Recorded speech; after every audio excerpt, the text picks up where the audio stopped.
Well, Alex Cobb was just phenomenal. I mean, commanding the baseball. The fastball was outstanding. The curveball was outstanding. Threw some good changeups. Just an awesome performance on his part. Unfortunately, we just couldn't get any run support there. I mean, their guys did a nice job piecing together, and Biagini came out, kind of set the tone. Luke came in, get some big outs. Tepera comes in. You know, you guys all watched it. There were a bunch of quality pitches thrown for both teams today. They had a bunch of guys. We had one guy. But sometimes that's the way it goes. I mean, the offense obviously was a little quiet. Like you said, Alex was outstanding today. Had just over 10 pitches in the inning. What did you see that was working best for him that allowed him to be so efficient? It looked like he kind of committed to the curveball early on.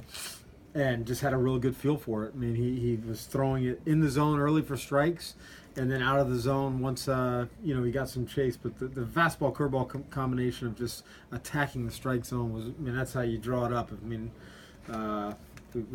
it's not an easy thing to do, but that's ideally what you want all your pitchers to do, is just continue to stay in the zone and attack. In what ways is this just a huge step forward for Alex? Well, I mean, it's a step forward. I mean, he the last two games he should be feeling really good about himself.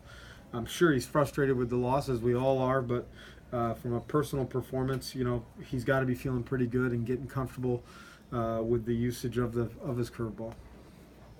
Eighth inning, the fastball to Barney. How'd you perceive it? I thought it was a pretty well located pitch. I think he threw the ball close to where he wanted to go. Maybe he had just seen enough of them to be ready for it and kind of get out in front and cheat on one. I'm not really sure. It's just, we probably shouldn't be talking about that pitch too much, simply if we're able to get some runs across the board. Going forward, I mean, obviously a little bit bittersweet that he won today, or didn't win today, but probably had his best performance since Tommy John. Going forward, I mean, it probably lets you look forward and kind of be optimistic about it. Yeah, I mean, look, that's as close to what I think we've all talked about. I haven't personally seen it, but just the way he goes about the efficiency, and I mean, guys in the dugout were saying, this was kind of a typical start when Alex, before he got injured, just very efficient with his pitches, could get you deep in ball games, and look, that's what he's done the last 2 days, two starts. Bullpen day, can it be kind of tough to hit when you're seeing? No doubt. I mean, there's something to it. We can pick it apart as much as you want. Those guys threw the ball well, but we know how difficult that is, and how challenging it is to just not get in a routine or rhythm of seeing a pitcher. I mean, you saw two polar opposites today, with a guy that was buzzing through a lineup by himself, and then you saw a combination of 3-4 guys that buzz through another lineup. But there's definitely something there to that. Because you guys have had success doing it. Sure. And using it on your side.